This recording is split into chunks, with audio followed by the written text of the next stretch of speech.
Hi, I'm Dr. Jess Kropczynski, and I'm going to be your guide to this course. This video is to give you a brief overview of the course, some of the higher level course objectives, but also just what to expect in terms of each one of the course components. So this isn't as detailed as the syllabus, but it is maybe just an opportunity for me to speak through each one of the major components of the class. So, this course is, of course, heavily focused on HCI or human computer interaction and usability. And the course is going to focus on the scientific techniques used to investigate UX or user experience. And the things that we used or those techniques will be used to inform some good UI or user interface. So, the intention within the course is going to be to focus on the practical, the applied, and the technique oriented skills that are necessary to design these types of technologies that are going to bring people joy rather than frustration.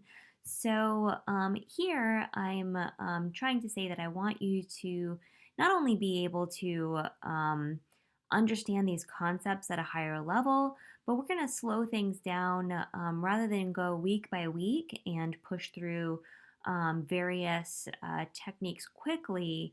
We're going to work through 7 modules, each one really focused on being able to apply some techniques. That way, when you leave here, you won't just be able to say, I've heard of that thing, but actually be able to have done it.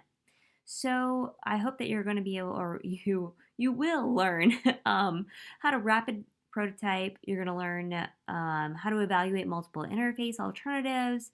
You'll be conducting some field work, although it will be at a small scale with whomever you can maybe get from social media or from your friends and family to help you just get a little bit of feedback on design.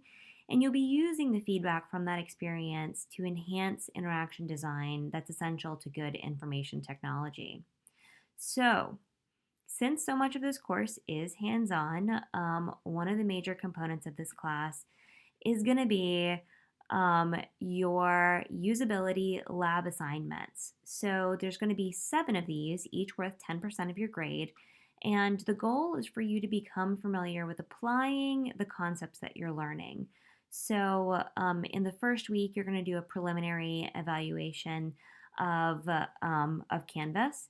And so that one will be, just sort of thinking through some elements of, evaluating a design. But then you're going to start working through a design concept that you come up with yourself.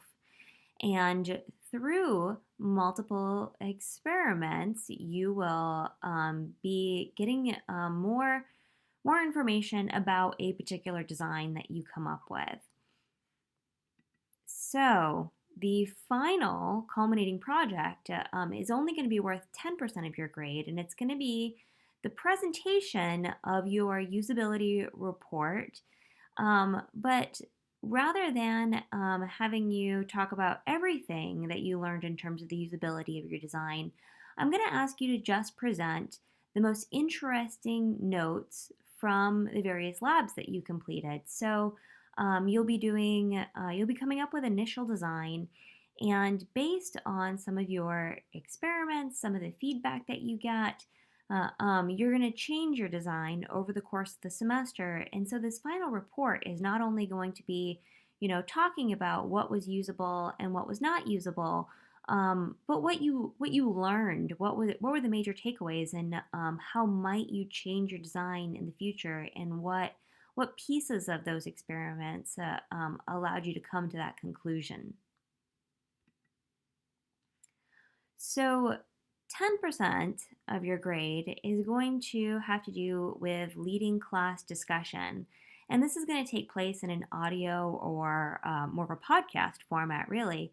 So for each one of these modules, there's going to be a couple of activities. And so you will start off each module, you'll have a set of assigned readings, and hopefully you'll be able to really pour over all those readings. But sometimes, I may push more readings at you than what you're capable of, really getting through all of them. So some of them will be required readings, and then I might have some just supplementary materials there as well. And those required readings are going to help you to complete your lab assignment for that week. But we're going to come up with a digest of that in an audio format. So a group of students that you will sign up in, or you've already signed up for the week that you'd like to lead class discussion. And there'll be a couple of students every week that will gather, and they will really review those materials in greater detail and create sort of a digest of that in an audio format, sort of speak through what they thought were the most valuable points. And some of us will meet synchronously the students that are leading class discussion, and others will create an audio file that will put into the podcast. But for those of us that are able to meet synchronously, we'll sort of have a discussion where we're digesting some of those materials and having a discussion together.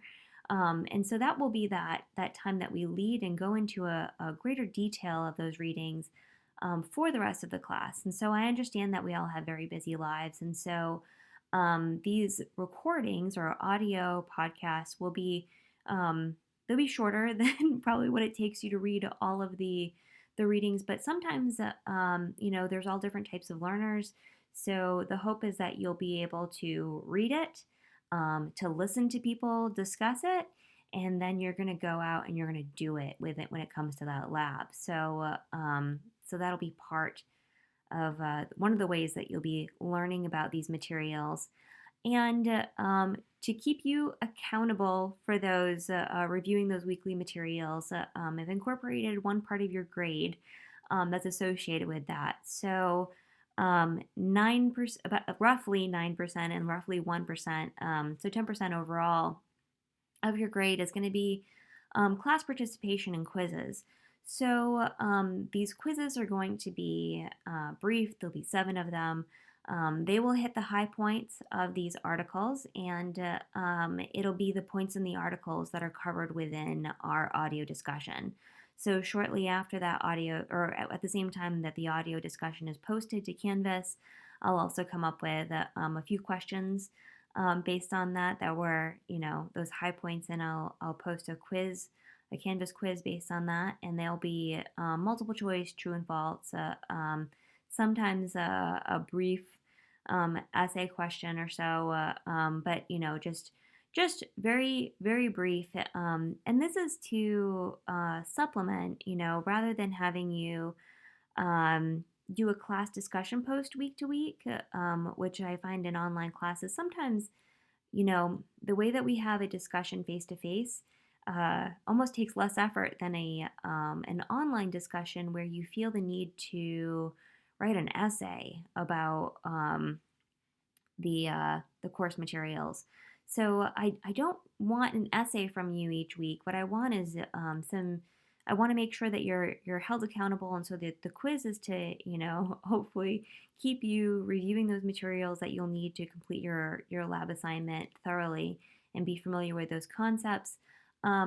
But that's not to say I don't want to hear your discussion included. So there will be one week where you're doing that deep dive, and you'll maybe be able to participate in a synchronous audio discussion with other students about that week's reading materials.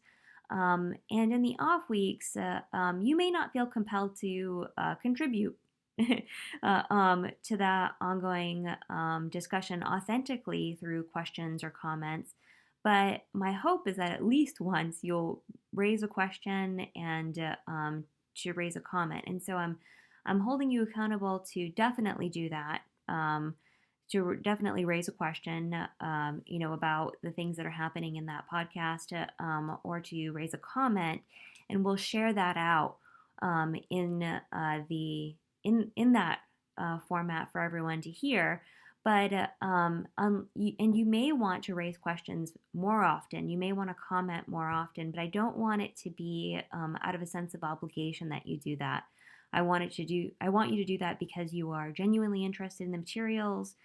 You have genuine questions, or you have comments or stories that you really want to share. And so, outside of that 1 week that you lead class discussion, there's going to be 6 other discussions. So um, hopefully at least once you have like an authentic, you're sort of inspired to raise a question or a comment during that time.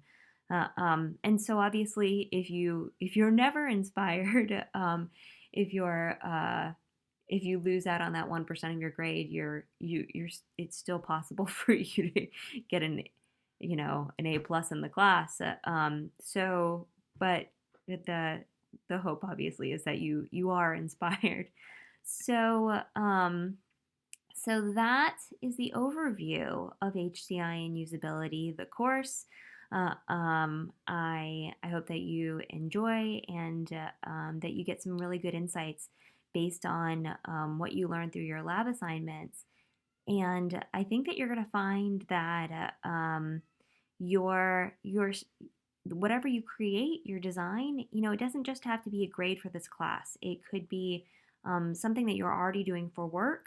It could be doing something that you're interested in doing for your thesis, or it might just be something that you want to turn into a Kickstarter. You want to turn into a small business. It could be, sky's the limit. So design big, think big, and I look forward to having you in class.